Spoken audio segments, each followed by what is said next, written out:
up, y'all? What's up? What's up? Y'all already know it's your girl Ash, and I'm coming to y'all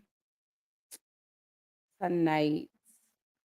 Still talking about mental health. But tonight, like I'm doing something different. Like I always talk to the women, but I never just specifically focus on the men when it comes to mental health. I think I have a couple of times, but I really, y'all.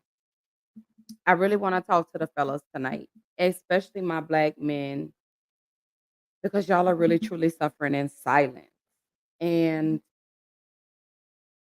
why are we not making it safe for y'all? Why are we not allowing you to be vulnerable without challenging your masculinity? Why are we trying to say you're not a man if you display any type of emotion?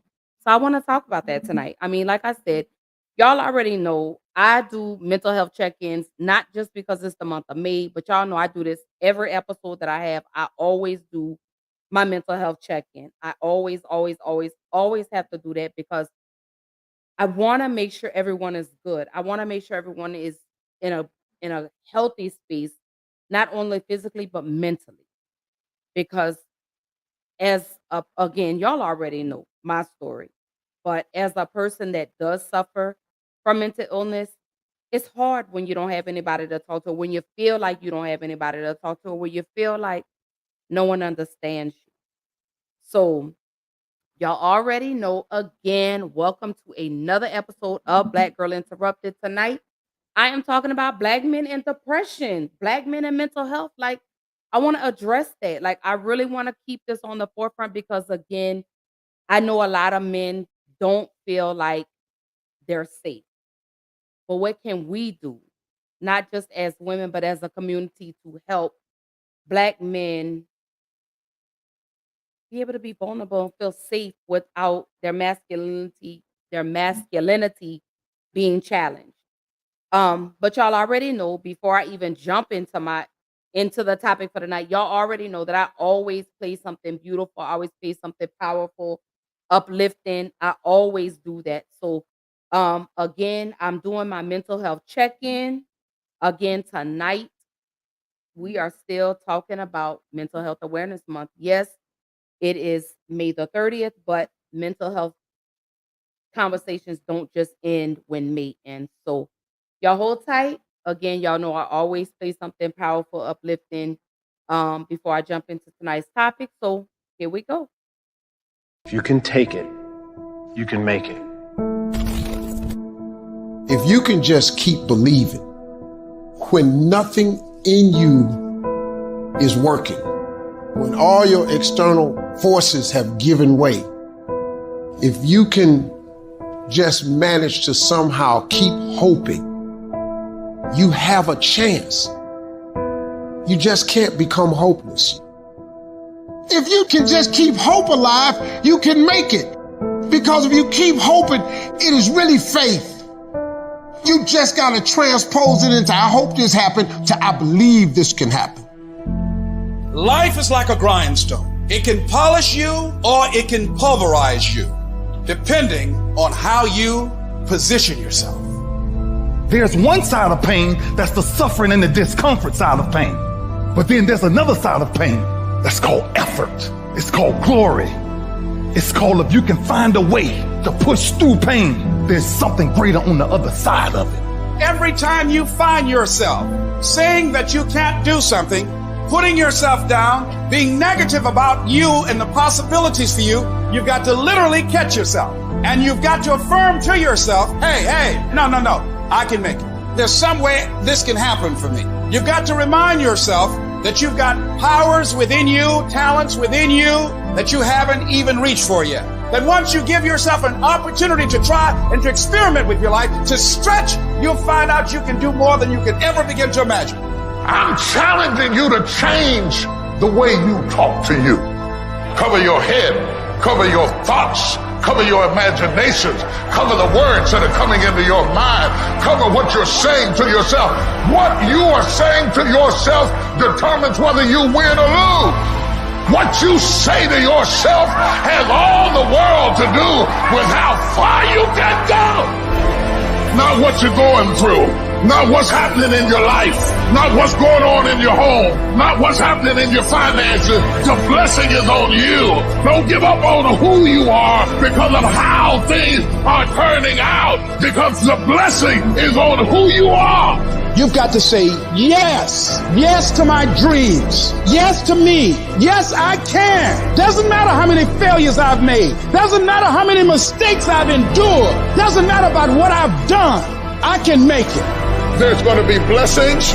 There's going to be miracles. There's going to be opportunities. Oh yes, there's going to be some struggles. There's going to be some challenges. There's going to be some tests. But even the struggles are an opportunity for me to show off the victory if my mind can handle the change. You can get your mind out. You can get your money out.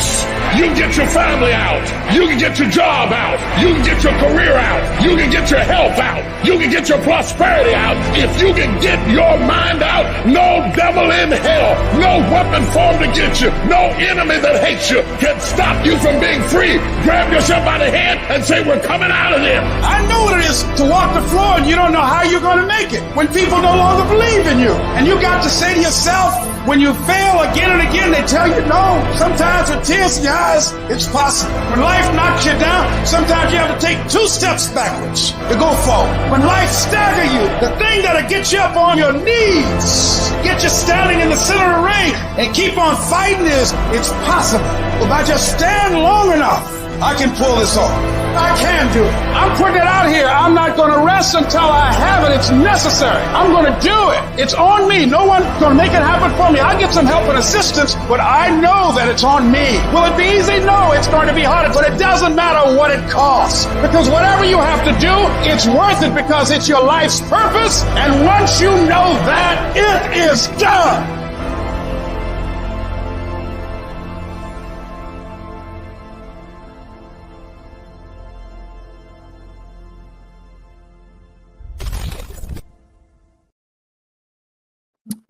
All right. Man, y'all. So let me say this.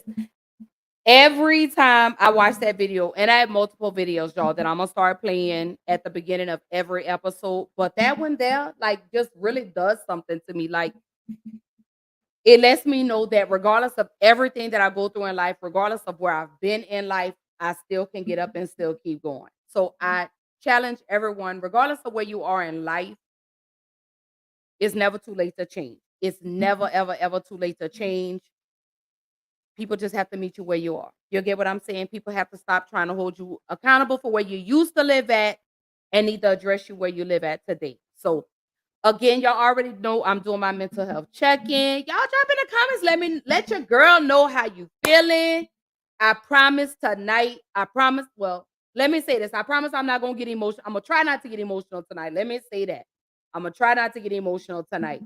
But y'all already know mental health is so near and dear to my heart. Because I advocate for it, because I stand in the face of mental illness every day. So it's kind of hard for me not to get emotional, but I promise I'm gonna try. I promise. Hey, sissy. There go my sissy. Hey, sister. I love you, baby.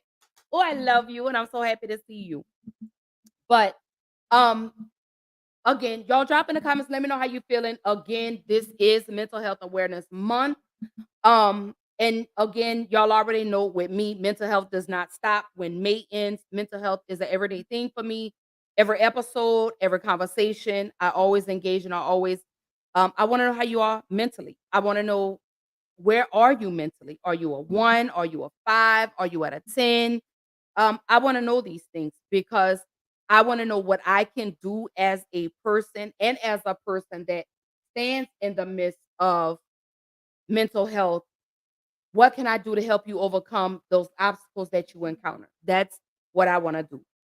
So again, tonight's conversation, y'all, I've been sharing. Tonight, I'm talking to the men. I want to talk about Black men and mental health. Y'all, when I tell you, let me start off by saying this. To every Black man that I follow, every Black man that I've encountered, every Black man that I've crossed paths with, I love you. I want to tell you that you are beautiful, you are loved, you are needed, you are appreciated, and most of all, you are respected. Regardless of what the world says about Black men, I love you, I honor you, I cherish you, and I respect you, and I hold you to the highest of standards. You are a king in my eyes, and I don't give a damn what nobody says, okay? Because I love you, Black man. Fuck everybody else, but just know that Ashley loves you, okay? And the millions of other women out here in the world, we love you. We support you. We rock with you. Um, and I promise you, we're gonna do better as Black women to create safer spaces for y'all to be able to be vulnerable, without using that to weaponize, without using that as a weapon against you, um, in the heat of the moment. So just wanted to put that out there. Let's see. Oh, here it goes. So my sister says, I love you more. I know, baby. Oh, but Thursday night, I'll wait to the end. Cause I'm coming to shake the motherfucking table Thursday. Just so you all know. Okay, thank you. All right. So again, tonight's conversation, I'm talking about Black men and mental health. This is a topic that seems to get swept under the rug, especially when it comes to Black men.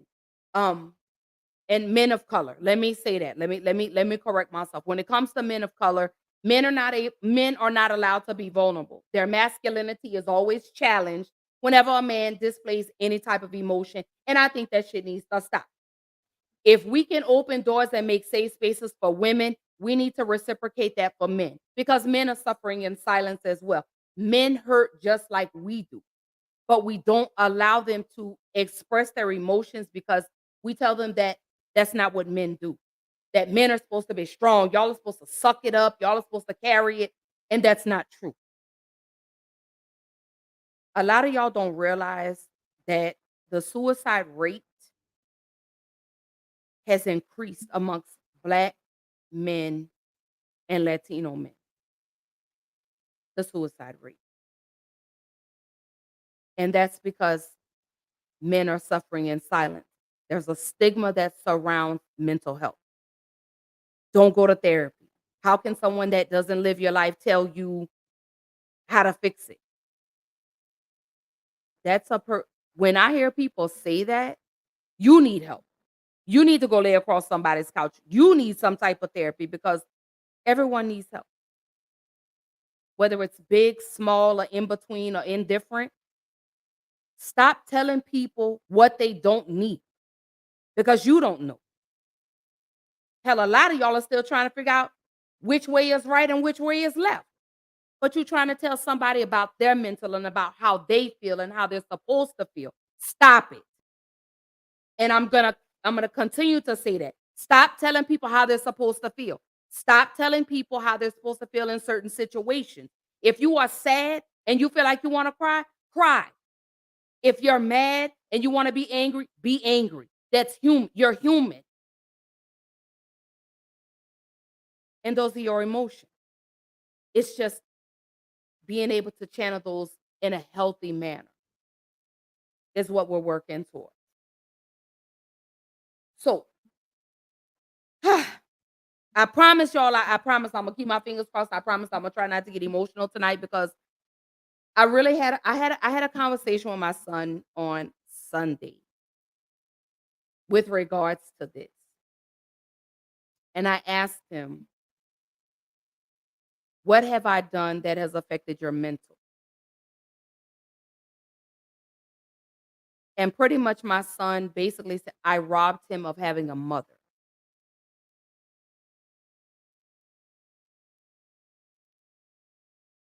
I get it. I understood. Because every little Black boy wants their mother. That's not to take away from fathers. So before y'all jump on your little soapboxes talking about, oh, Black men, blah, blah. No.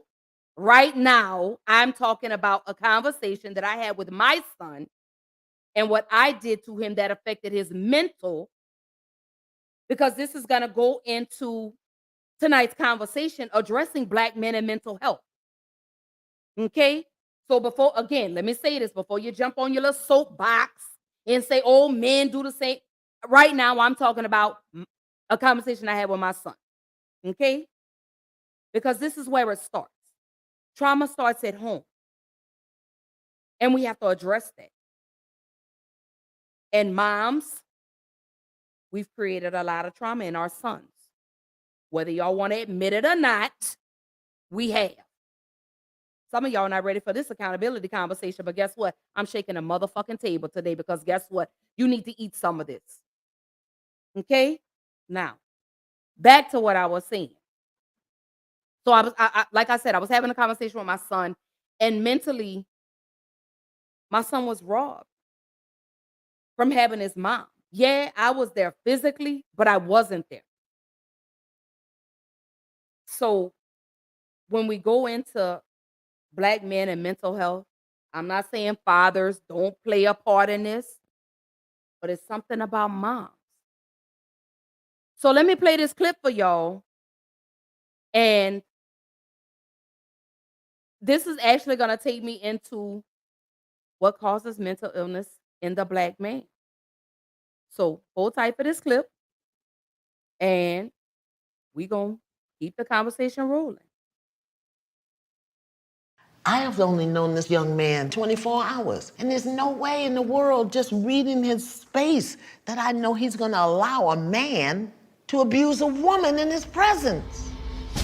She doesn't think about me that way.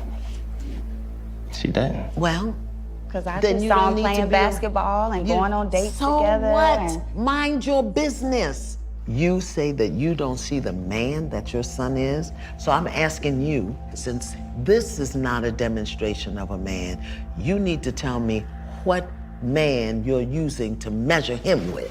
Which one? my idea. Which is your idea. Now, is that the idea you trained him up to be? No. Oh.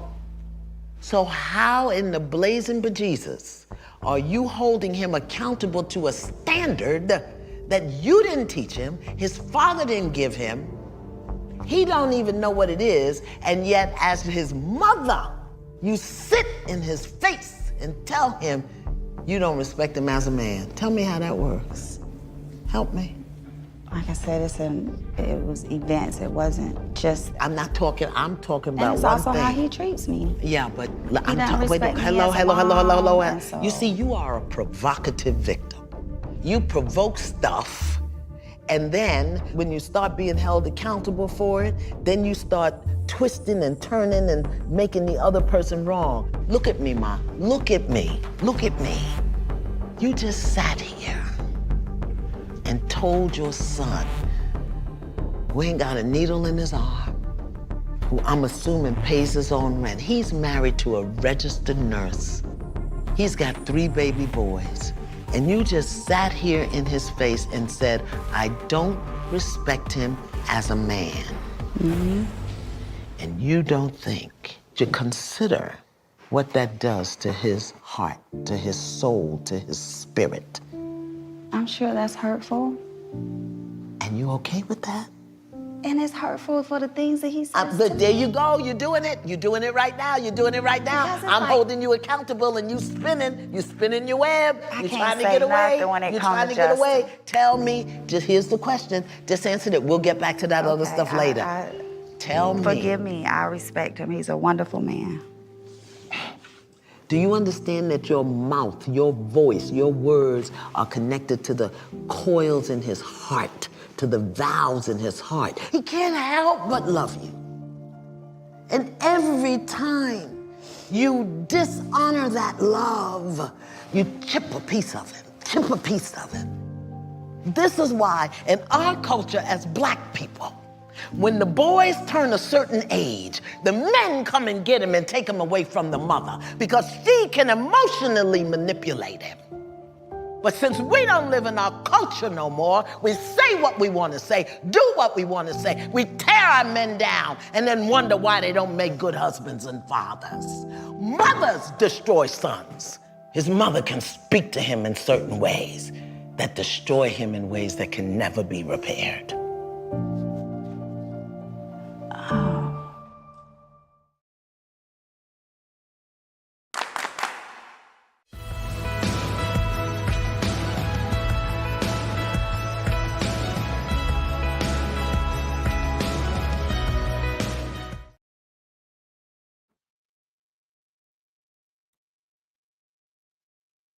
Let me take a deep breath on that one, cause y'all, I got real teary-eyed over here because that's one of the things that causes mental illness, trauma. Mm. Give me about 5 seconds, y'all. Just let me regain my composure because y'all don't understand what words do to people,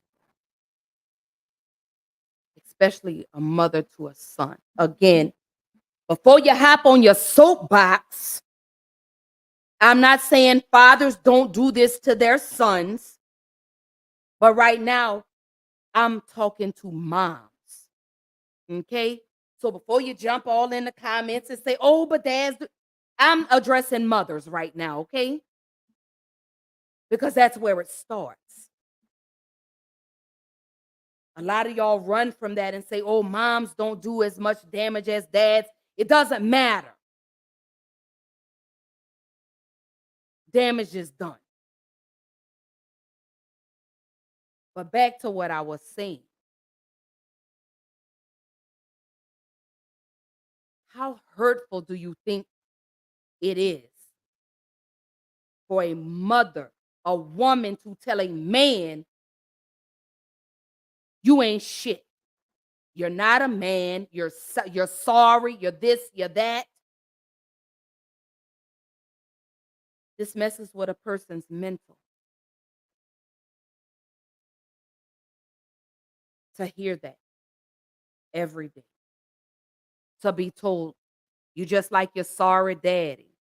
This is what we as moms, this is what we tell our boys. And then you wonder why you have 10 grandchildren. Your son has 7 baby mamas with another one on the way. The environment plays a factor in a black man's mental. The things that go on in the world today, this police brutality, unarmed black men killed.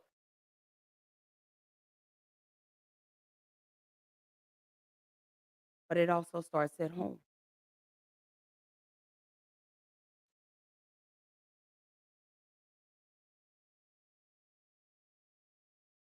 Knowing that this is what we do, we continue to do it. But whose responsibility is it to break the trauma? Us. We're supposed to stop that. That was supposed to end with us not carry on to our children. But because it's so stigmatized to go to therapy, the cycle continues. On both sides, moms and dads. But it's something about a mom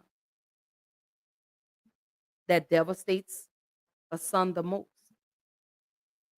And then when it comes to daughters, daddies devastate their daughters the most. Because fathers are our first love, mothers are our first teachers to the boys. We're supposed to nurture and love and care for our children, especially our sons. And it's mothers like that why we end up with some of the black men we have now broken. Don't know how to channel their emotions because they weren't allowed to. Because mama and daddy and auntie and papa and mama told them they couldn't do that. You're not a man if you cry. Men don't cry. You're supposed to suck it up. That's bullshit. And I said it. I disagree with all that back shit way of living we were brought up in, that old men aren't supposed to cry. Why?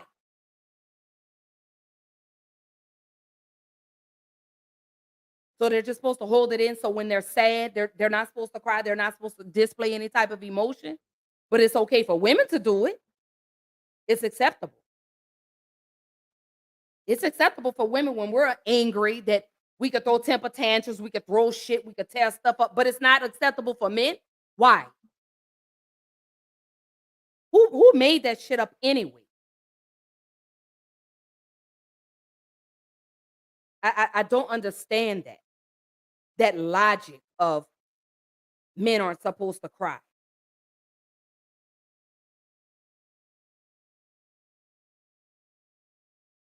Mental illness, trauma, abuse. This is all what creates the cycle in a man's mind that feels like he's worth nothing because America has told him he's nothing. He's already fighting with the world. You know, you got the world telling black men they ain't nothing. Then you got to come home and you got to deal with your wife, or you got to come home, you got to listen to your mama tell you ain't nothing, or your daddy come home and tell you he ain't nothing. And black men sit and they suffer alone.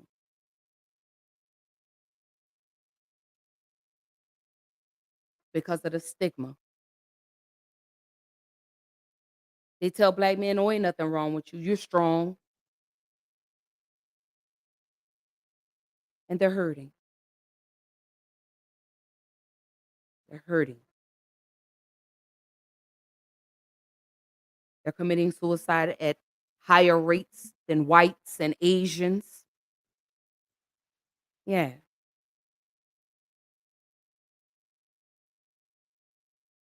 Jobs won't hire them because they've been to jail.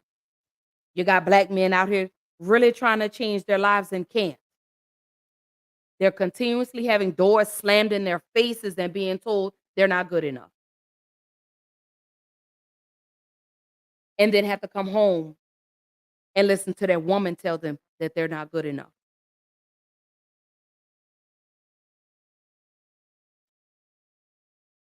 This is what black men deal with. You have black men that have been sexually abused and can't tell anyone because they're not believable, because it doesn't fit the narrative that men don't get sexually abused, and they do. Men that have been sexually abused are struggling with their sexuality. Did I like it? You know, do I like men? Do I like women? What?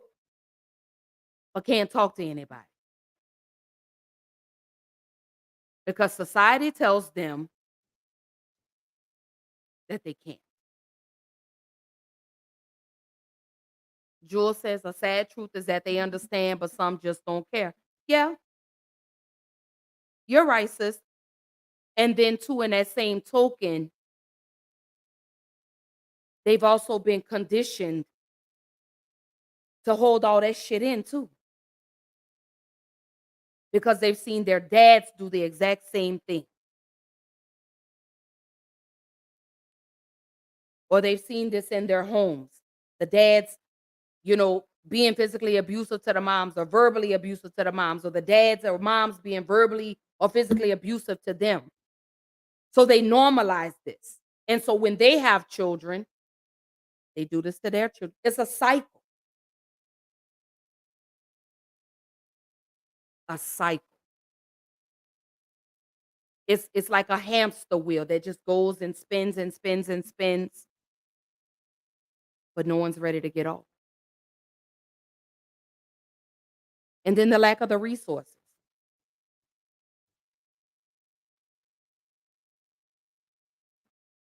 But we've got to fix that. We have to, we got to heal our black men. We got to create spaces for them that are safe, where they're able to be vulnerable. Women, y'all, we got to stop throwing this shit back in the man's face. When a man is safe with you, he needs to continue to feel safe. You have to stop weaponizing his past against him. If he's coming home and he's telling you, babe, this, or he's sitting down and he's telling you, this is what happened to me, stop throwing it back in his face. Why do we do that? Because hurt people hurt people. That's why. Hey, let's get it, GA. That's my brother. Congratulations to nephew, too. Congratulations. Good to see you, too, brother. But we have to stop doing that. We have to stop challenging men's masculinity when a man wants to be vulnerable with you. When a man wants to cry, allow him to cry. Let him feel safe with you. Create that safe space for you where he's able to sit down and talk to you. Because holding that in, that's not good for him. But I'm guilty of that. I'm guilty of that. We don't give y'all men the space and the opportunity to be free, to release. Because the first thing we do, oh, you acting like a little bitch. That's the first thing we do. And we're consistently tearing him down, tearing him down, tearing him down to the point where he feels like he's nothing. To the point where he says, you know, the world thinks I'm nothing. My home life feels like I'm nothing. So why am I still here?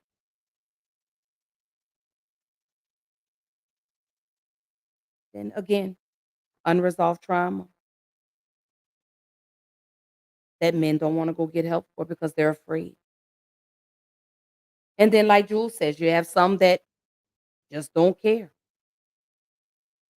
They're going to keep passing on their trauma. They're going to keep going and keep going and keep going. They're going to keep hurting everybody in their way.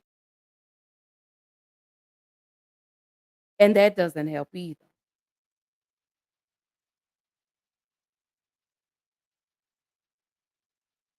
So when does the time come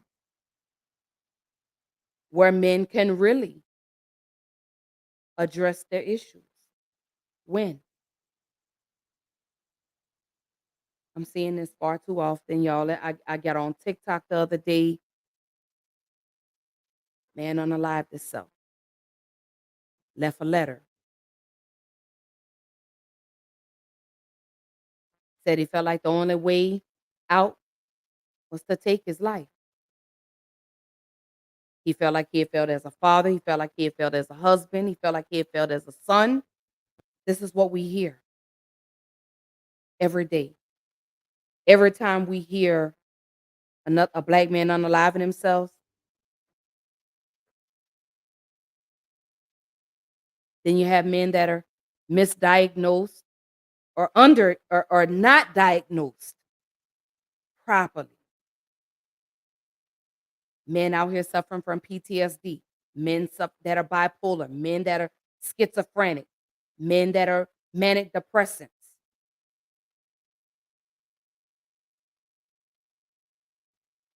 And then it's too late. What do we do, y'all? What do we do? Oh, sis says, I'm speaking on the mother, sis. Okay.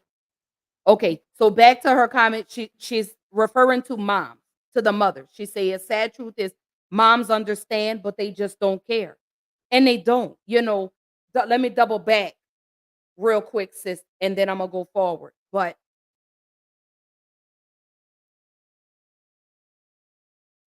when I looked at and had conversations with certain men, when I asked them the root of their trauma, they've all said their mother. Sad but true. They've said their mothers.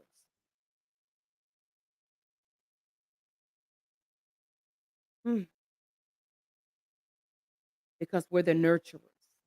We're the ones that, when your son or your daughter gets hurt, we're like, come here, mommy loves you, and we love on you.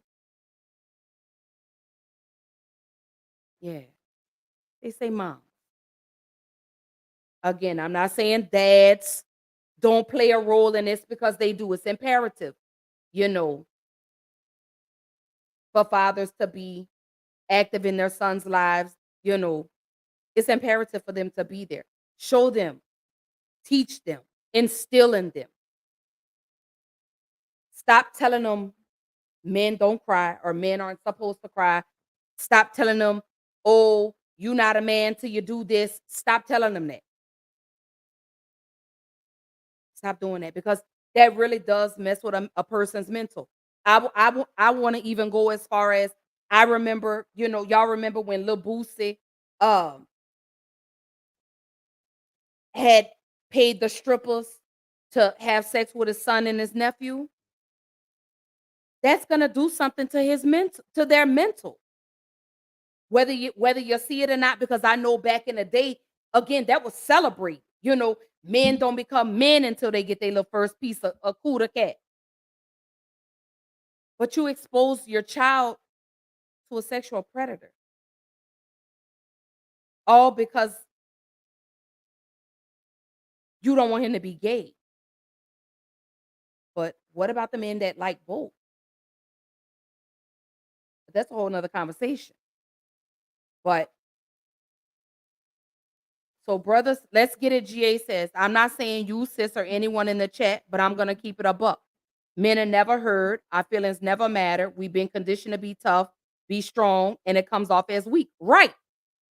And that's what I mean when I say, when are we going to start creating spaces where men are able to be vulnerable and their masculinity is not challenged? Because a lot of people don't realize that according to the CDC, and again, baby, you can argue with me all day, but you can't argue with numbers. Black men and men of color range the highest when it comes to suicide.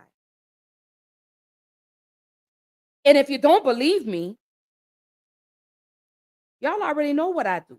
Y'all know what I do. Y'all know I come with receipts. But the CDC says this, not me, but the CDC. Here we go. I'm going to play this for you, and then we're going to jump back into the conversation. Sometimes we just have to have some tough conversations to bring to light issues plaguing our communities. This morning, we're talking about suicide in Black men. New research shows an alarming number of young Black men are dying by suicide, and the numbers are growing. For Black men ages 15 to 24, suicide is ranked as the third leading cause of death. Black men are also 4 times more likely to die by suicide than Black women. That is according to the U.S. Department of Health and Human Services. There are a number of high-profile suicides in the Black community right now, including the son of actress Regina King, Ian Alexander Jr., Mayor Kevin Ward, and former Miss USA Chesley Christ. And there is a strong stigma in the Black community when it comes to mental health care. We hear about it in our households. We hear about it through our family members. I know you hurt. Deal with it. Get out here, smile, get it together. Ain't nothing wrong with you. That's a sign of weakness. Dr. Jessica Henry and Dr. Nicole Gamick work with a company called Black Mental Wellness, working to grow a strong nationwide mental health network for the Black community. And all of this has us looking for solutions, ways to help our loved ones and neighbors. So here are a couple of warning signs from the National Suicide Prevention Lifeline. The warning signs can show up in their conversations with other people, their behaviors, or even their mood. If you have a loved one who is talking about feeling trapped, feeling hopeless, or having no reason to live, they may be considering suicide. Increased use of drugs or alcohol, withdrawing from activities they would normally participate in. And isolation are also warning signs you might notice.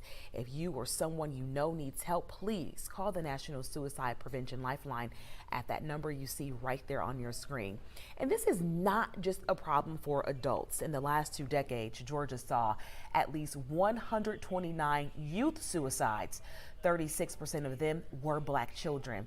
11 Alive's latest investigative series, A Different Cry, looks at why Black youth suicide rates are 2 times higher than their white peers in America. You can find that series on 11alive.com/A Different Cry.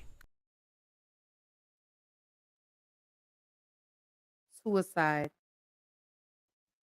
the third leading cause of death in Black men.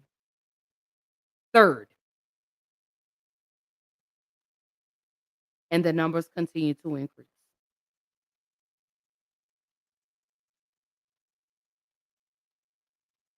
The third, Black men are more likely to die by suicide than Black women.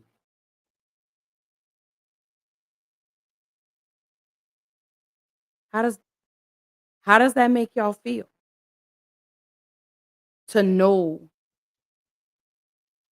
that our youth between the ages of 15 and 24 are killing themselves at higher rates than whites, Asians.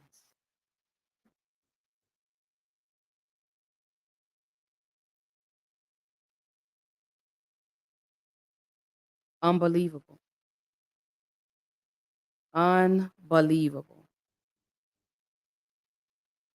We see this all the time, but yet we do nothing. What I'm about to say may hurt some feelings, but I don't care. Y'all never want to address the issue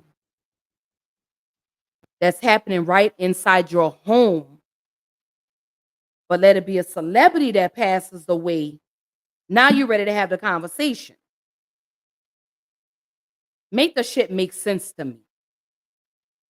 You got someone right now, a Black man in your home right now, whether it's your cousin, your uncle, a nephew, a brother, a husband,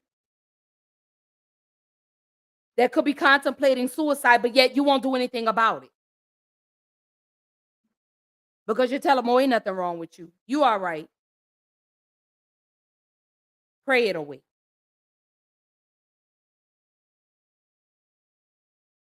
And then when they actually do take their lives, then you're like, oh my God, I should have saw the signs.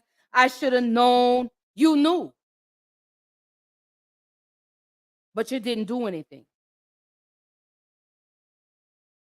Yeah. This is happening right in your own living room. But you won't take the time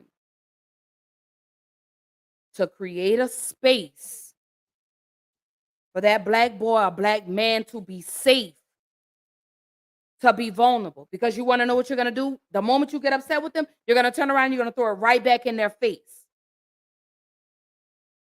So this is why men don't talk.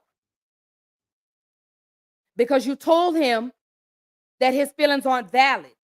You invalidated, I don't even know if that's a word, but you haven't even validated his feelings. Let me correct that. He has cried to you. He has begged to you. He has pleaded to you. And you know what you do? You turn around and you tell him he acting like a little bitch. That's what you do.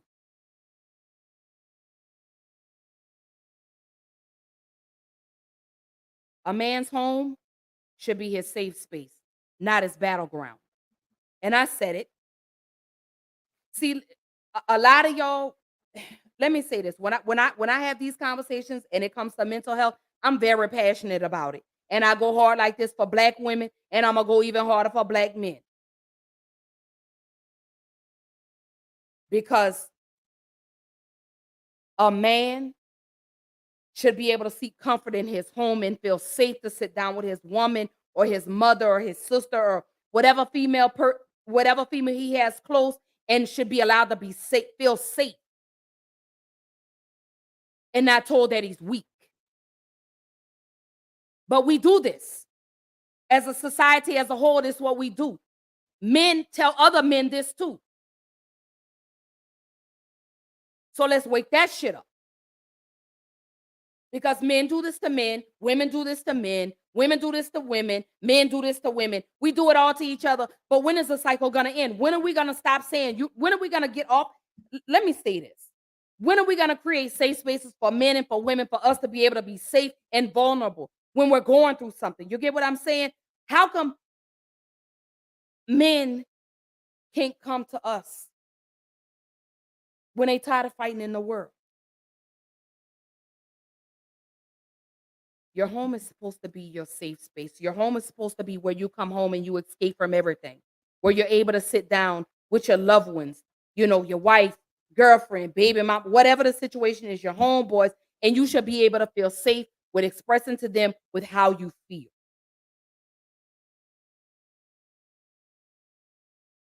And I get it, I get it, fellas. I get it. You've been hurt. You've tried to open up to people and you've been shut down. I get it. I really, truly do. I get it. And this is why you hold stuff in. And this is why you're suffering in silence.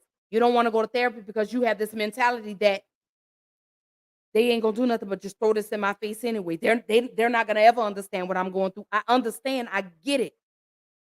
But fellas, you gotta know everybody's not your enemy. We not all out here to hurt you. We really want to see Black men heal. I want to see Black men heal. I really want to see men in beautiful, healthy mental spaces. That's what I want to see for my fellas. This is what I want to see for y'all. I want to see y'all in these healthy spaces. I want to see you where you're actually truly happy. That's what I want to see for you. I can't speak for everybody else, but I can speak for me and say that's what I want. I want to see you Black men healed. I want to see you be able to overcome the trauma that you've encountered in your life. I want to see that. I want to be a part of the solution. I want to be that support system for you when you feel like you don't have anybody else. I want to be the one that encourages you to get therapy. I want to be that person. Again, I can't speak for everybody else, but I can speak for me and say, this is what I want. But you Black men, I'm not saying you got to let the guard all the way down, but you got to give us a little bit of room to get in. I get it. Your moms have hurt you. I get it. Your aunt, a relative, somebody has hurt you. I understand. But if a person is showing you that they really truly are on your team and they really truly want to help you, give us a little bit of wiggle room to get in here and help you. That's what we want to do. That's what I want to do. I want us to all be in healed spaces, healthy healed spaces, mental spaces. I want those numbers to decrease. I want more resources and more avenues for Black men and Black women to go for therapy. I want it to be okay for y'all to go and do this. I want you men to feel that it's okay to be vulnerable without having to worry about someone challenging your masculinity. That's what I want for y'all. That's the vision that I see for my Black men. That's what I see for y'all. I see y'all in healthy mental spaces, in healthy relationships, whether it's personal, whether it's friendship, whether it's work. I want to see this for y'all. But y'all fellas, you got to meet us halfway in this too. You got to meet us. You got to meet us there. But I know we got to make y'all feel safe too. So it goes both ways. So we got to work together. We have to build up the trust. And you just have to give us a little bit. Give us a little bit of room to get in there and lead you to where you need to go. And that's a healthy space. Therapy is cool. Like, don't worry about what anybody else say. That don't make you less of a man because you decide you want to go to therapy. That doesn't make you less of a man because you cry. That doesn't make you weak. That makes you human. And I get it. We got to take some accountability for some of this trauma. And then a lot of this is learned behavior, stuff that we see growing up in the house. We got to take some accountability for that. Some of us ain't ready for that. But I know a lot of men that are ready. That are ready for that.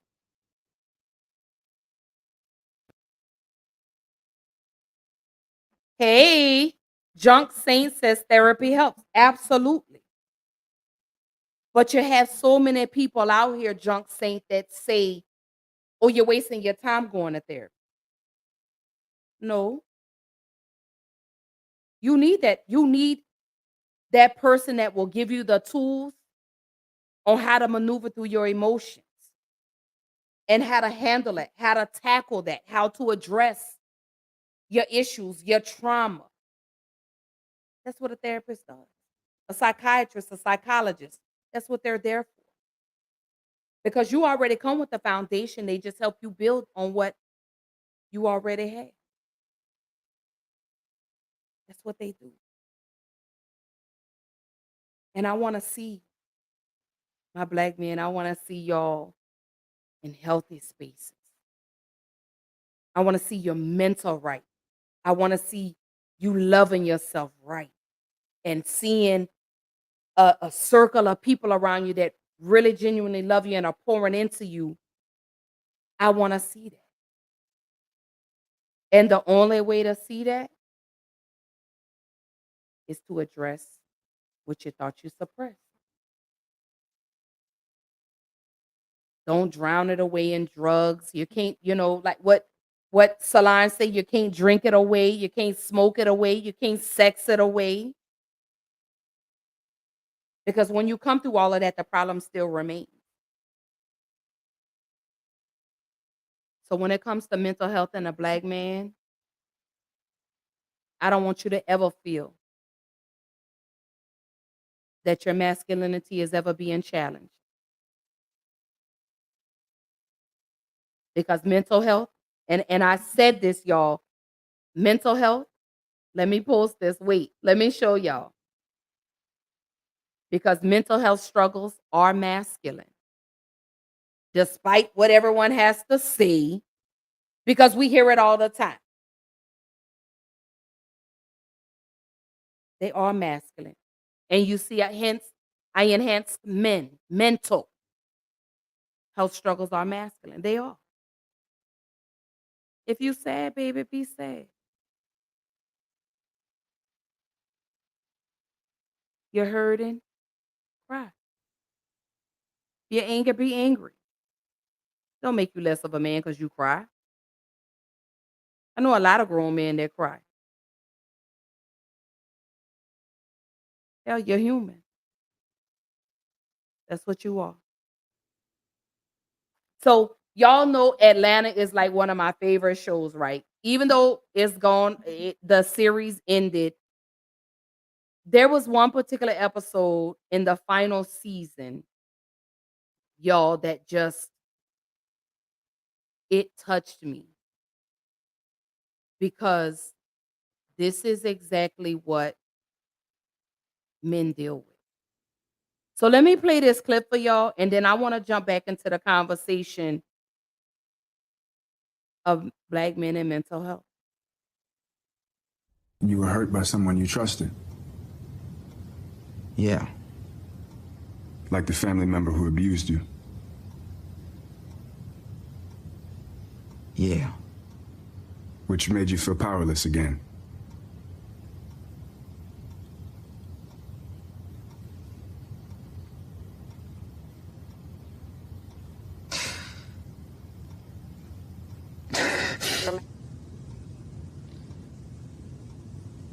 It's cool.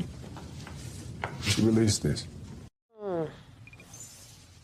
Wow, when I saw that scene from Atlanta, I knew I had to talk about it on this week's Cross Connection because it's really not something we see on TV every day, and that's Black men in therapy. And of course, you may remember Kendrick Lamar's album, which dropped this summer, that also explores this very timely topic. Now, according to researchers, Black men are about half as likely to pursue counseling as their white counterparts when experiencing anxiety or depression.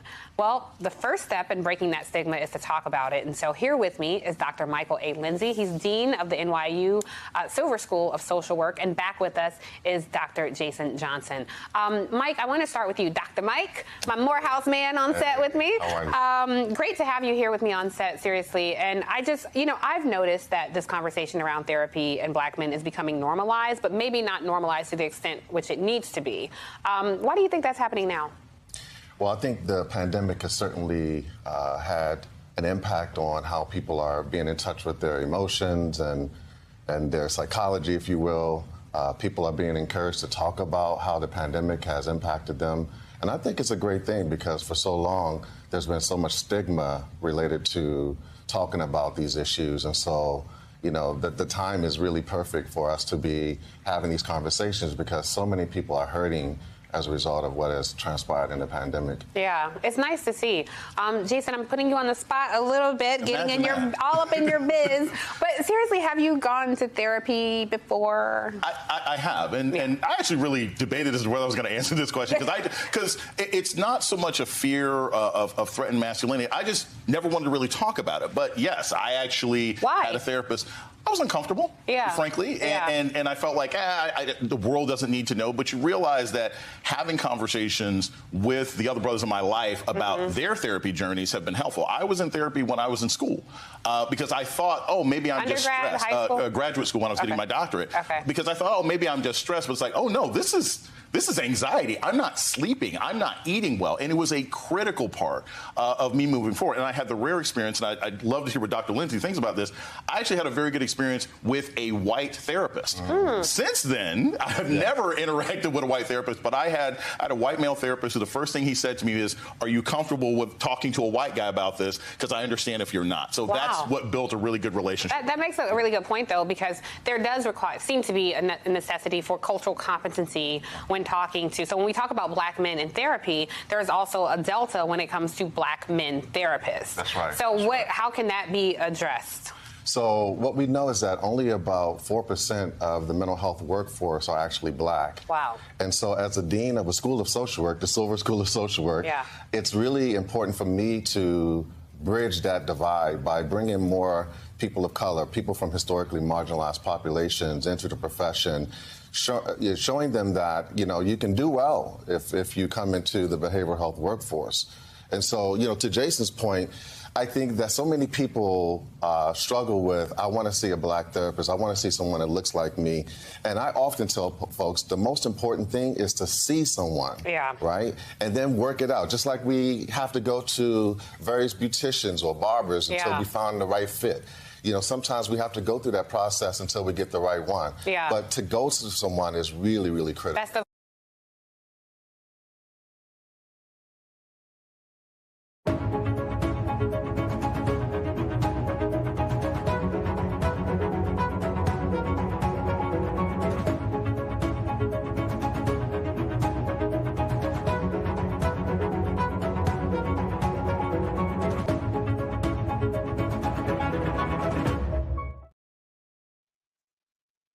All right. So, like I said,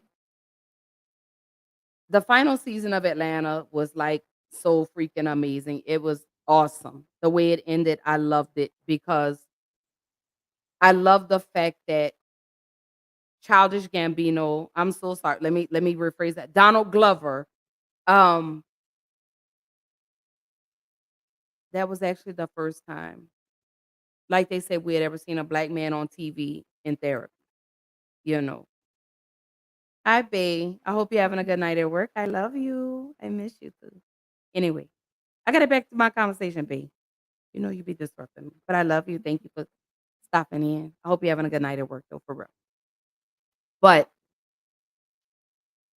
to see that,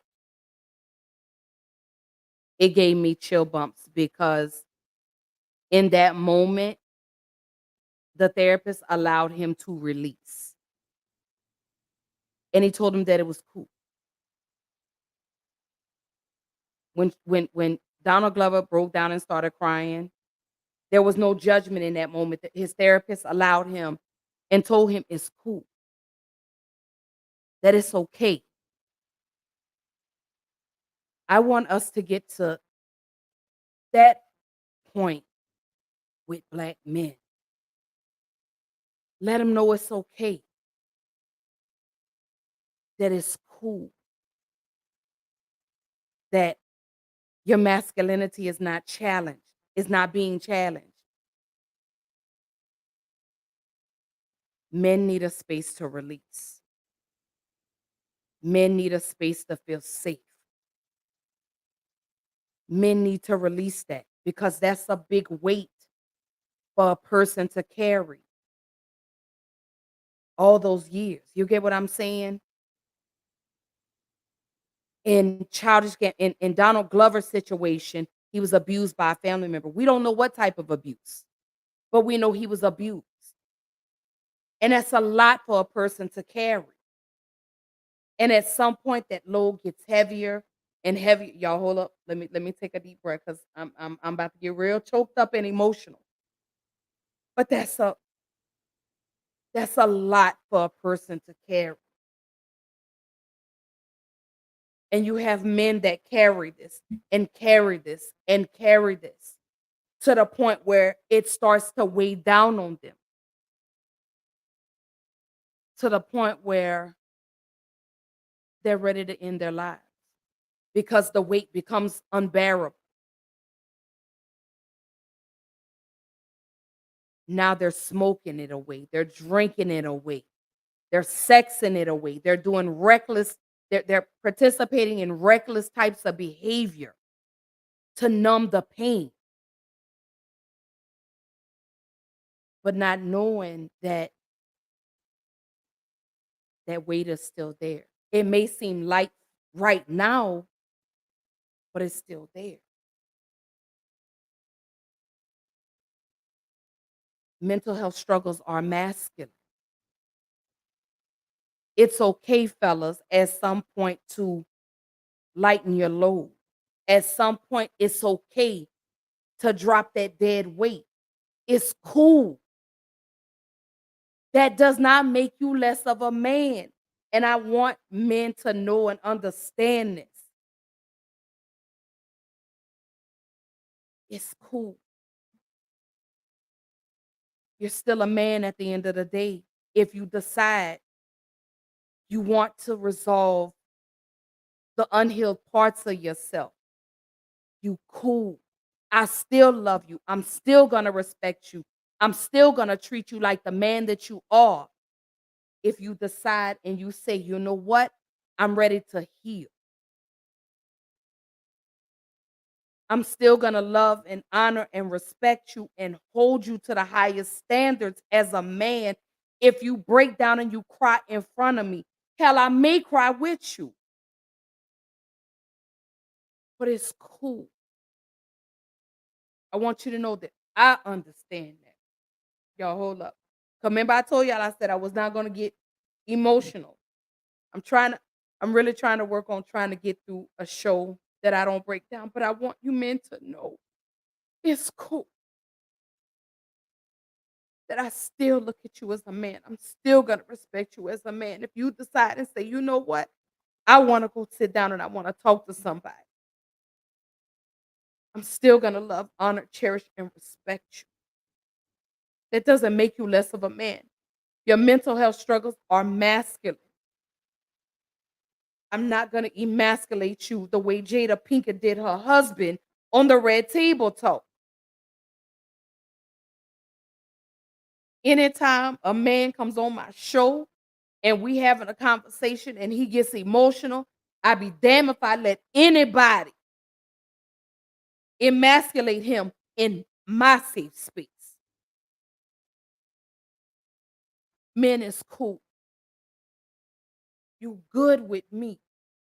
I can't speak for everybody else, but I know you good with me. It's cool. I understand you need the release. I understand that. Jules say, hey, brother-in-law. But it's cool. You good with me. I'm not going to judge you. I'm not going to laugh at you. And I'm not going to make you feel like you're not no man because you want to cry. I'm not going to do that.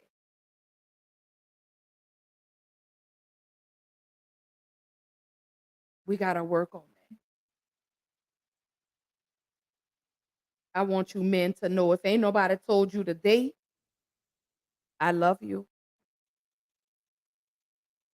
If ain't nobody told you today, your mental health matters to me. Because I have a black man. whose mental I somewhat destroyed. So I get it. I'm owning that. I'm owning the part of my son that I'm owning the part of the hurt that I created for my son. I'm owning that. Because again, like I was saying earlier, Sunday, I sat down and I had a conversation with my son and I told my son, I said, I understand what pain that I created for you and how you view Black women. I took accountability for that. And I encouraged my son, get back into therapy. Heal that little boy in you that still hurts. So when you have children, you don't pass that on to your children. I encouraged my son to get back into therapy. That's what a mother, that's what a woman is supposed to do. You're supposed to encourage another Black man, whether it's your son, your brother, your cousin, a nephew, whatever it is, you encourage him. And you encourage and tell them that you want the best for them. You want to see them heal from the hurt. You want them to heal the little boy in them that still hurts. That's what you encourage. Some of you mamas don't do that. Some of you mothers, some of you fathers, you blame the children for your bullshit.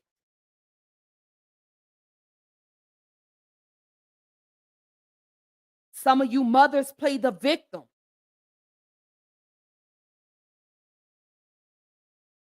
Some of you mothers and fathers, you guilt trip your children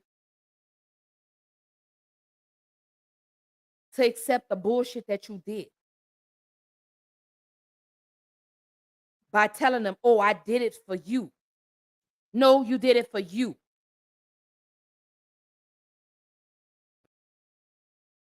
A lot of y'all not ready for that conversation. Stop blaming your children for the shit that you've done to them. Because they're a reflection of you. You have some children that make it out and don't have that weight, but a bulk of them do. And when they come to you or they come to us, let me rephrase that. When they come to us, we're not ready to take accountability for that. We tell them, oh no, we did this for you. So you stayed in an abusive relationship for me. So you physically abused me for me. You sexually abused me for me. No.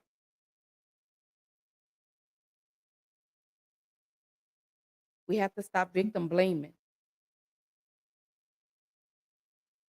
That's another thing we got to do. But at some point, I know this is going to hurt some feelings when I say this.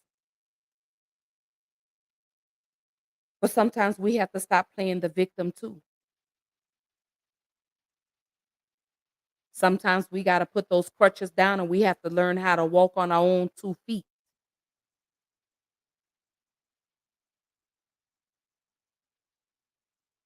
Because I see being a victim gets you sympathy. I get it. Some of y'all aren't ready to heal because that's normal. That's safe for you. But you're destroying yourself. You're destroying your children because they're going to carry this on to their children. Their children are going to carry it on to their children, and it's just going to keep going and going and going and going and going. It's generational trauma. Get help.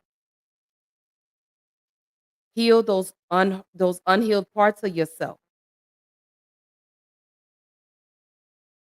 It's okay to do that. It's okay to want to be in a healthy mental state. It's okay. It's cool. As he said in Atlanta, it's cool. It's cool to release that. But I want you men to know that your mental health struggles, they are masculine. You're not less of a man. You're not weak. We got to stop saying that. We got to stop telling men that they weak because they're displaying emotions. We got to stop doing that, y'all, for real.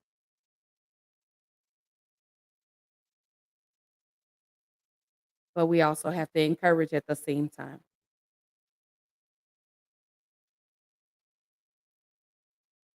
But you also have to want to heal too. Mental health is not all bad. The healing part, not all bad. Is it a struggle? Yeah. Because it's forcing you to go back and address that trauma that you thought you smoked away, that you thought you drank away, that you thought you sexed away. It's okay. And like the gentleman said, we know you want someone that looks like you, but the first step is just even getting into someone to start the process. Again, you need the tools to help you maneuver through your trauma. And you have to understand healing is one day at a time. It's one foot in front of the other. You have to understand, fellas, it's not an overnight thing. It's the trauma didn't happen overnight. The healing doesn't happen overnight. You have to go and you have to undo years and years and years of trauma.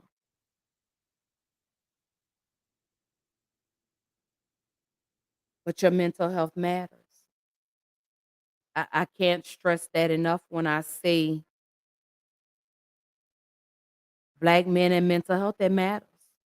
It matters to me. It really, truly does.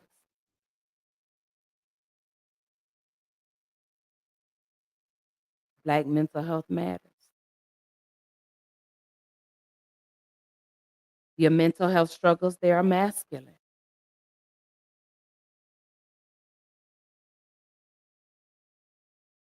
But I want you to also know you're human. Whatever emotions, whatever feelings you have, you're still a man. That don't change. It doesn't. Regardless of what people say, it doesn't. You're human. You have every right to release. You have every right, Black man, to put that weight down. You have every right, Black man, to stop trying to carry the world on your shoulders. You have every right. You have every right. You're entitled to that. You're entitled to get tired. You're entitled to take a day off, a mental health day off. You're entitled to that. You're entitled to pour into yourself. You're entitled to love on yourself a little bit more. Black man, you are entitled to be selfish with you. You're entitled to that. Everyone's designated that for Black women, all Black women. But no, Black men are entitled to do that very same thing. Black man, you're entitled to have a day of self-care where you go to the barber shop, you get your hair cut, you get shaved, you get a facial. I know men that get facials. I know men that get pedicures. I know men that take care of their hygiene. Doesn't make them less of a man. My brother does it. My brother goes gets a pedicure. I see his little TikTok videos whenever he posts them. My brother goes and and gets a pedicure, gets his hair cut, gets a facial. Self-love. Black man, you're entitled to that. And your feelings are valid. Don't ever let anyone tell you your feelings are not valid, baby, because they are. I'm validating your feelings. I will never emasculate a man to boost my ego. Did that make sense, y'all? Like, I'm not gonna emasculate a man to boost my ego. Is that a correct thing to say? But I'm not. This is a safe space. But black man, I encourage you. Go seek therapy. Go ahead and rip those band-aids off and heal those broken and hurt parts of you. Stop the generational trauma. Let that end with you. Don't allow that to go over to your children. Stop that.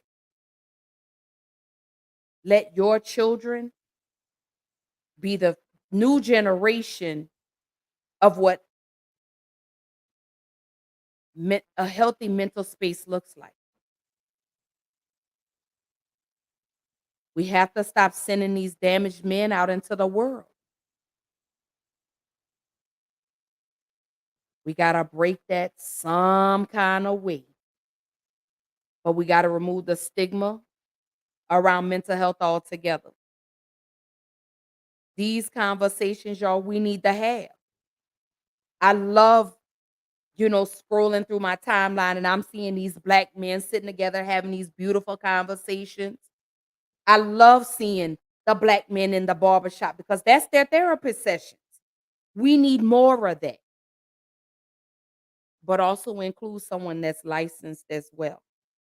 Because every person's life experience is not the same as yours. The way they healed and handled it may not be the right way for you. But I want to see you healed. I want to see black men healthy. I want to see black men able to address and tackle their mental health issues. I want to see that. But again, like they said, your first step is just getting into somebody. We need to bring that number down. We need to decrease the rise in suicide amongst black men. We're seeing this far, far, far too often. And we're not taking it seriously. We don't take it seriously until something happens to one of our celebrities. Then it's, oh my God, we got to talk mental health. We got to do this. We got to do that. And then once the hoopla of that dies down, you're no longer talking about it. But see, with me, every episode, I'm doing a mental health check-in. Every episode, I'm keeping the conversation going because mental health just doesn't end tomorrow. This is the ongoing conversation. These are discussions that we got to have. We got to pull our black men into these conversations. We got to pull our sisters into these conversations. We have to encourage healing. We have to encourage the growth. Again, y'all, we got to remove the stigma when it comes to mental health and the black community, particularly the black man.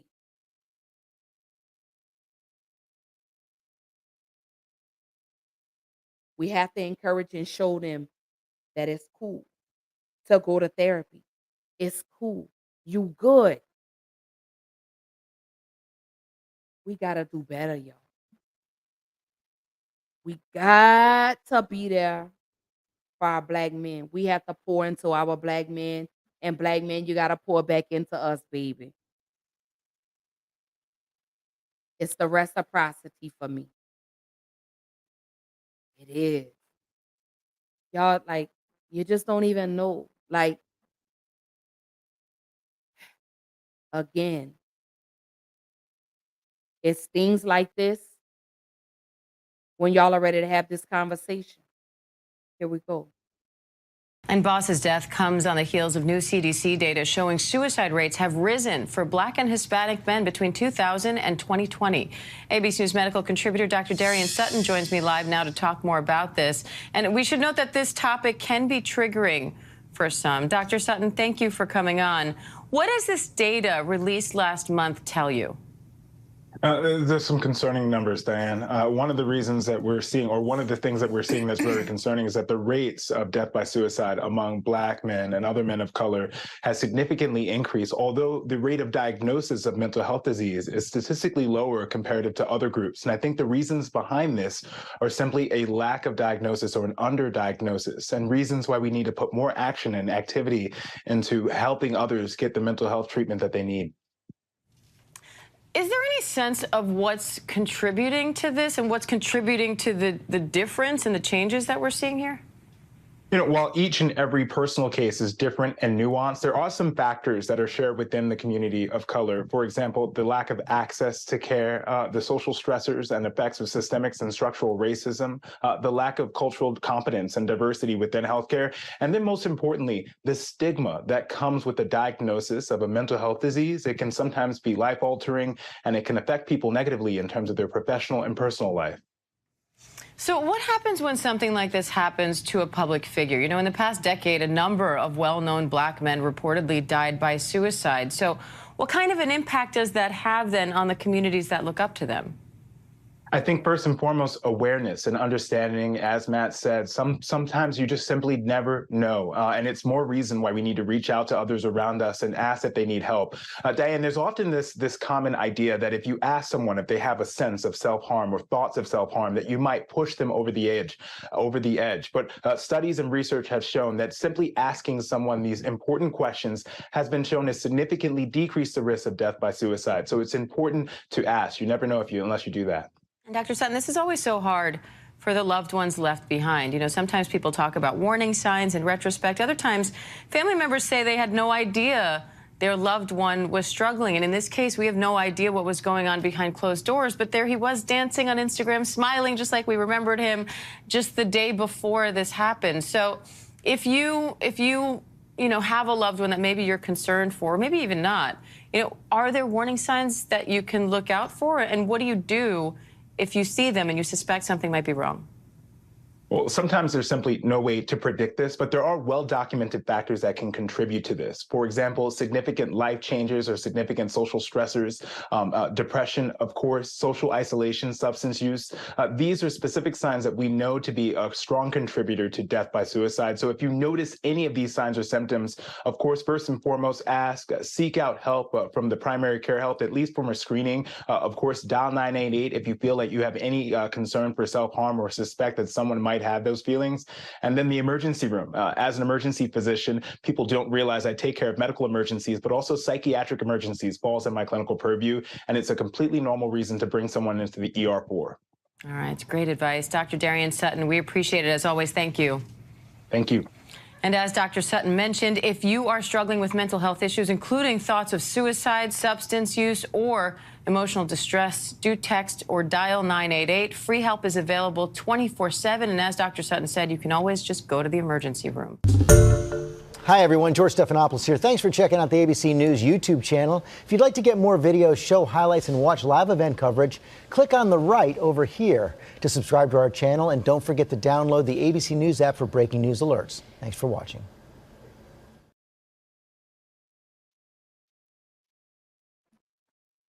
So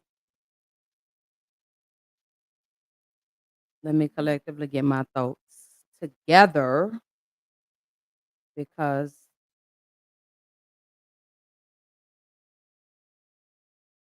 again, I say this all the time. It takes 30 seconds to send somebody a text.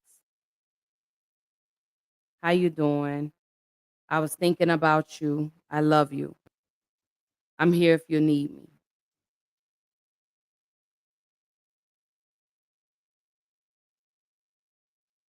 Asking questions.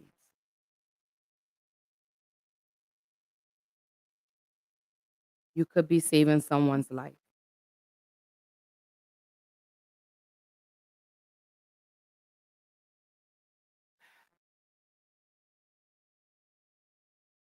Again, y'all, suicide is the third leading cause of death in Black men between the ages of 15 and 24.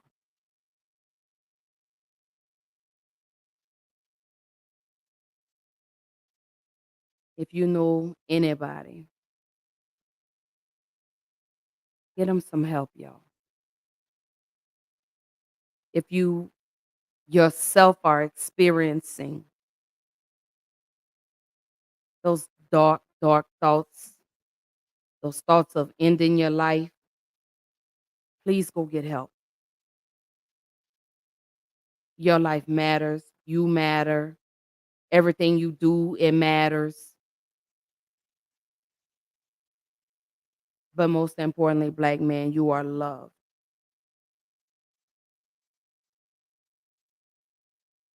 As I bring this show to a close, I want to end it by just talking to my Black men.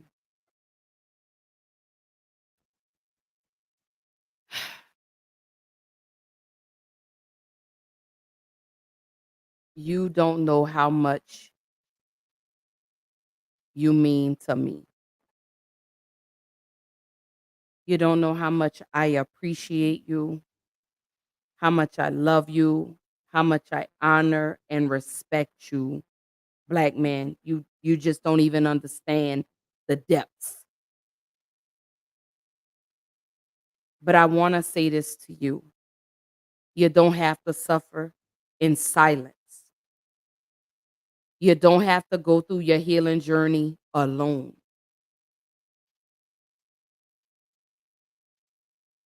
I want to apologize for us not allowing Black men the space to be vulnerable,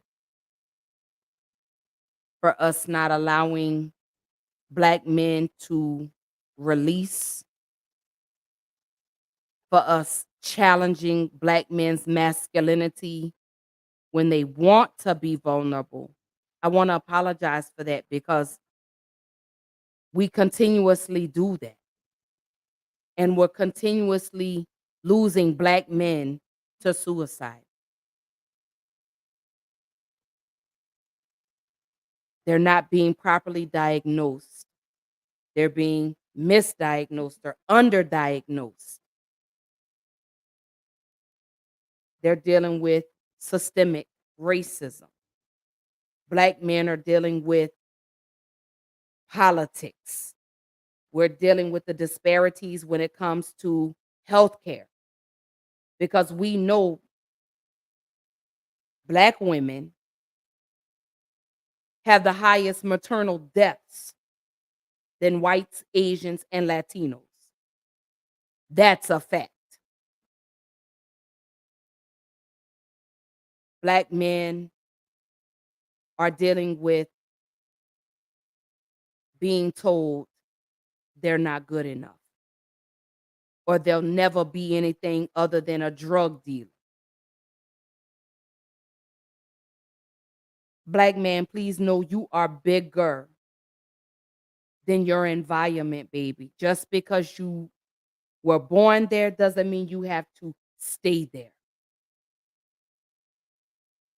You don't have to dribble a ball or throw a ball down a field to make it to the next level. Even though that's what society glamorizes and says, oh, that's all a Black man can do is dribble a ball or throw a ball down a field or be a rapper. I want to see more Black men, doctors, lawyers, firefighters, congressmen, hell, even another president. Black men, you can be anything that you set your mind to. Fuck what the world has to say. And no, I'm not going to excuse my language because I meant that. Your mental health matters to me, Black man.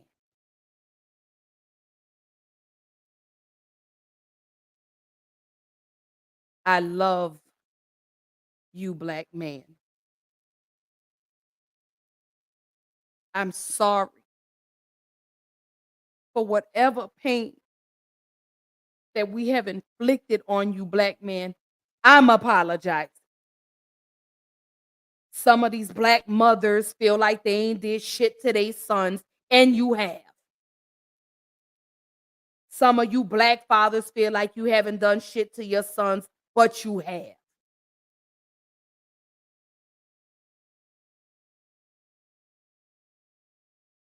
Not every person in this world is meant to be a parent.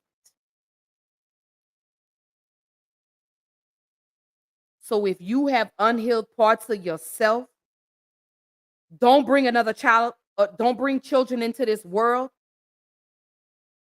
if you're not ready to be a parent. Because it's unfair to these children. And I'm speaking from one mother to the millions of mothers and fathers in this world, the black mothers and the black fathers in this world. It's unfair to make these children carry our pain that they didn't ask for.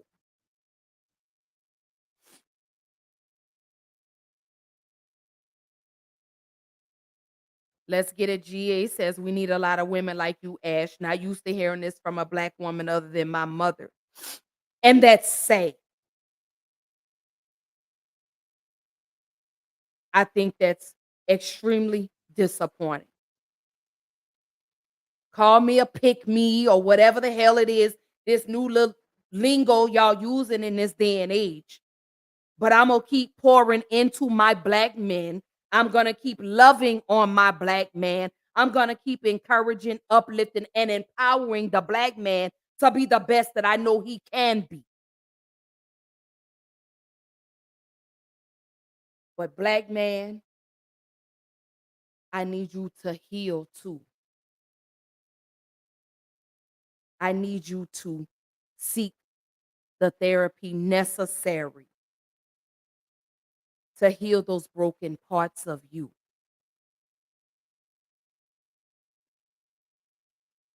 I need that from you.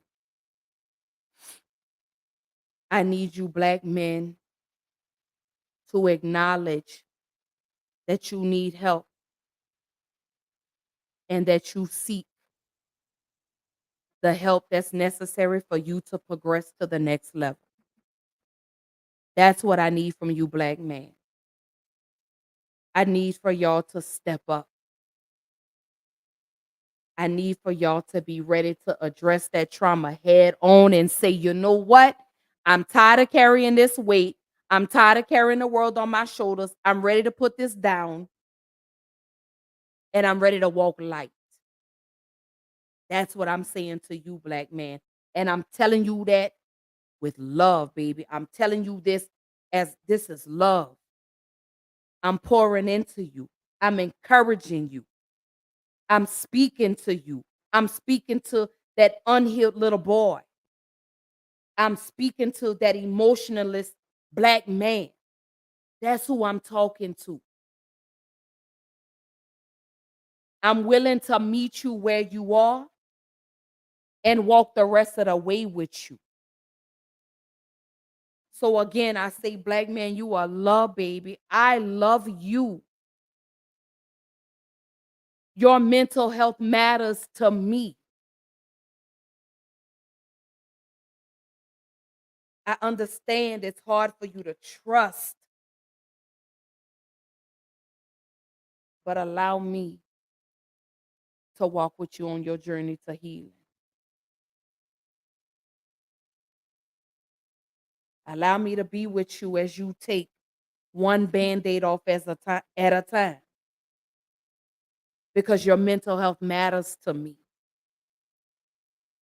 I also want you, black man, to know again, I know I'm talking to my black men and I'm telling y'all, a mental health diagnosis,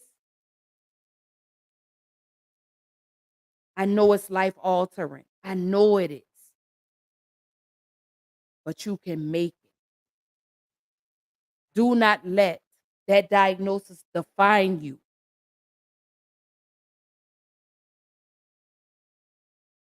Don't let that define you. Don't let that discourage you. Don't let that stop you from living to the fullest potential that the law allows, baby. Please don't allow that. But I can't say this enough, black man. You are loved. I love you. And again, if ain't nobody told you that today, I love you. And I'm proud of you. Regardless of where you are in life, I'm proud of you. You did it. You made it. Because it takes a lot of strength and a lot of courage when black men go and want therapy. I'm proud of you. It's cool. Yo, I did it. I got through an episode. Yes, I got choked up a little bit, but I got through and I didn't break down. I got through. But you black men, y'all are loved. Baby, y'all are loved. Y'all are some beautiful people. And let's get it, GA. I had to put your comment back up. You're going to continue to hear that from me.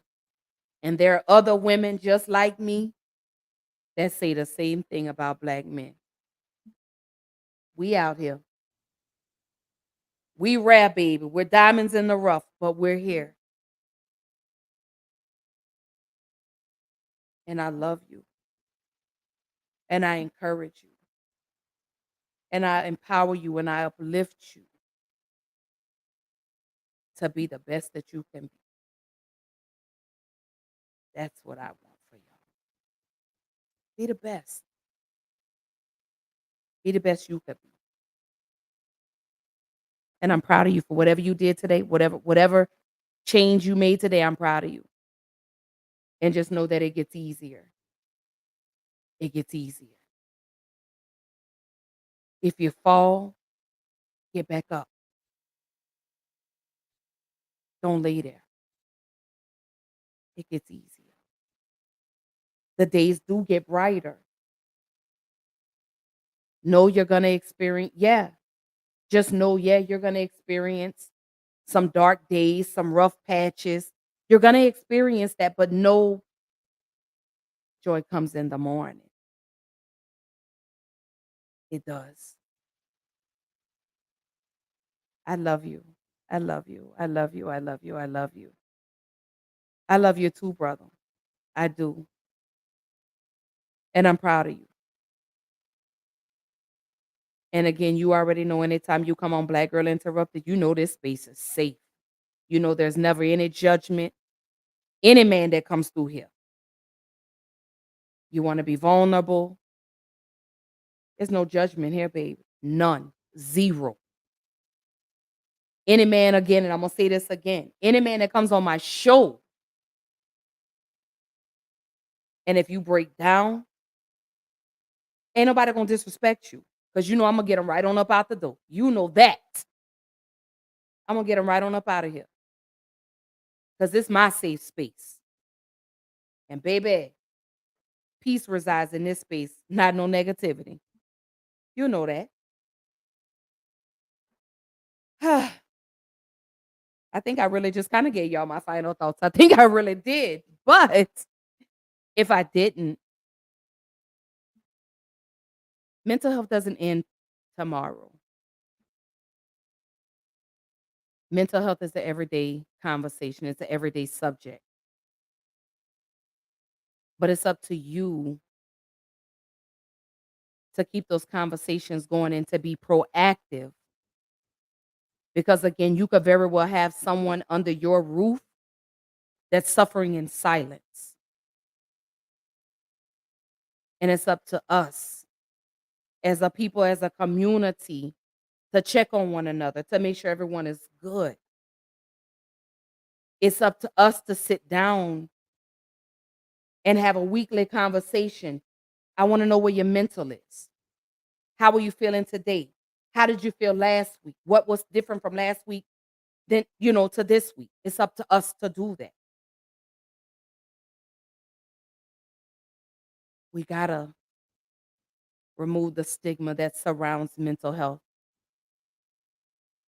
Again, a mental health diagnosis, yes, it's life altering, but it doesn't define who you are as a person.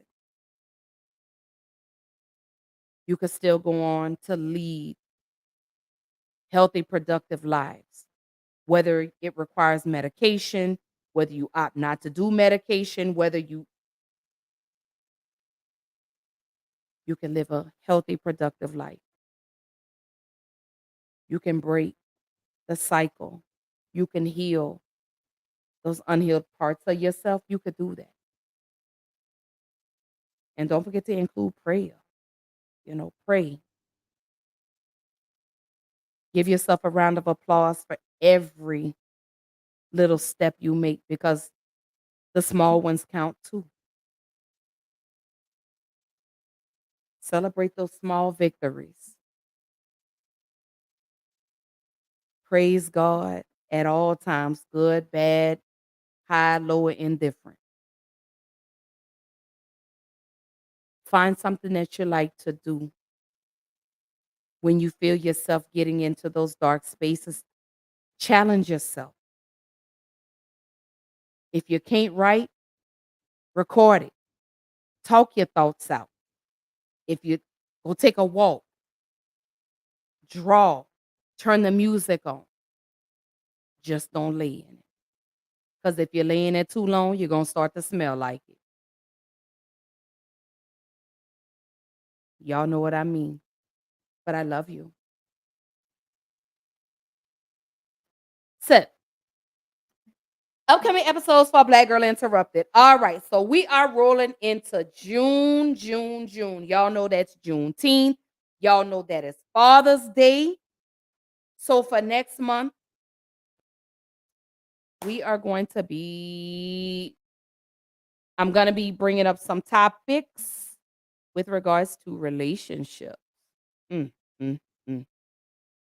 Some of you ladies are going to hate me, baby. Some of you ladies going to be mad at me. I'm going to be called all types of names, but I don't care. Doesn't matter to me. We're going to be talking about relationships, men and women. What constitutes as a woman being a pick-me? Why do you brothers want to be passport brothers so bad? But Thursday, I want to talk about the 14-year-old young man that was just killed by the Asian man in the corner store. He was accused of stealing. Another Latasha Harlins story. For those that aren't familiar with Latasha Harlins, do your research. But that's what I'm going to be talking about Thursday. But for the month of June, relationships. Yeah, ladies, I'm going to be talking to y'all. Yes, fellas, I'm going to be talking to y'all too.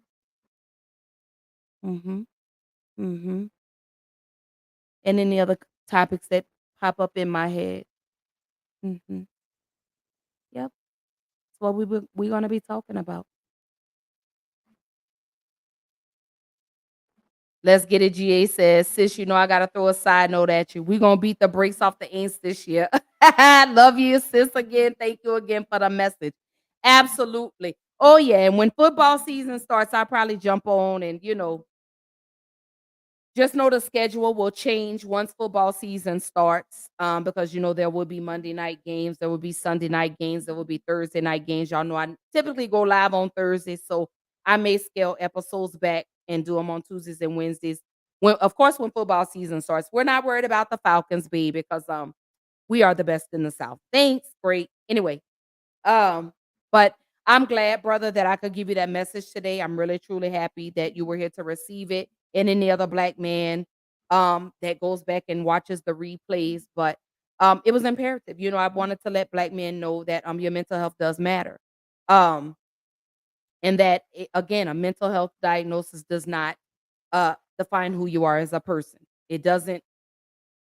It's not the precedent for your life, because, again, you can live a healthy, productive life. It's cool. Like the therapist said in Atlanta, it's cool.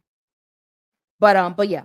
So I will be doing a special Father's Day episode. So to all my dads, y'all send me a picture. I want to do a tribute to y'all. I want to definitely show, especially my black dads, because black fathers do matter. Black fathers do matter. Black fathers do take care of their children, regardless of what society says. I do want to talk about Juneteenth, and how I don't care about being how I don't care about it being a paid holiday.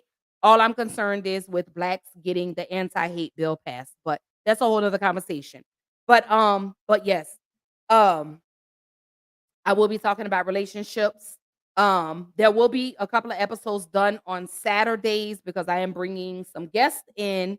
We're doing like a panel, and I'm really excited for that. So I can't wait for that. But again, Thursday night, 8:30 Central Time, 9:30 Eastern Time, 7:30, no, 6:30 Pacific Time, 7:30 Mountain Standard Time. I will be talking about the 14-year-old that was just killed, who was accused of stealing out of a store by an Asian man. And yes, the Asian man has been charged with murder, but we'll go further into detail with that on Thursday. But that is Thursday's episode. And again, for the month of June, I can't wait because we're going to be talking about relationships. But anyhow, if you are interested in being a guest on Black Girl Interrupted, or if there's a conversation, a topic, whatever that you want me to address, send me an email. There it is, blackgirlinterrupted1@gmail.com. Send me whatever it is you want me to talk about. If you want to be a guest on the show, if there's a conversation that I may not have talked about, something that you want me to bring to the table, shoot me an email. Again, I will respond to all emails on Saturdays. Through the week, it's a little difficult with me trying to respond, but the weekends is normally the time that I'm able to sit down, relax, and just really go through all the emails. Also, don't forget, there's the website, www.blackgirlinterruptedpodcast.com. It will keep you updated with any upcoming events Black Girl Interrupted may have. I am trying to put something together. I really want to do like a pop-up shop with different vendors, but we'll see how that goes. We'll keep that little surprise in my bag until I can put a period on that. But again, there's the website, www.blackgirlinterruptedpodcast.com. You could also any submissions through the website will come directly to the email. So again, if there's any topics you want to be a guest on Black Girl Interrupted, let me know. Shoot me an email and I'll respond, and we can work it out and see what topics we can bring to the table, because I'm always looking for some juicy stuff to talk about. But again, I do want to say I love you guys. Again, thank you tonight for joining in. Love the conversation, love the dialogue. What else? Again, mental health matters. I'm doing my little daughter's post, doing her pose. I know that's so childish. But on that note, I do want to say I love you guys. Again, I appreciate all the love and support that y'all show me each and every episode that I have. This just helps push me to the next level, and I absolutely appreciate it. And on that note, I love you guys. I hope everyone has a beautiful night. Don't forget to pray before you lay. And I will see y'all again Thursday, 8:30 Central Time, 9:30 Eastern Time, 7:30 Mountain Time, 6:30 Pacific Time. And what else? I was getting ready to say something else, but I forgot. But maybe it'll come to me after I end. But I love you guys again. Thank you for the support. Oh yeah, don't forget to like, share, subscribe, and comment. Tell a friend, bring a friend. Don't forget, let everybody know I'm here. But I love you guys. Have a good night, and I'll see you Thursday.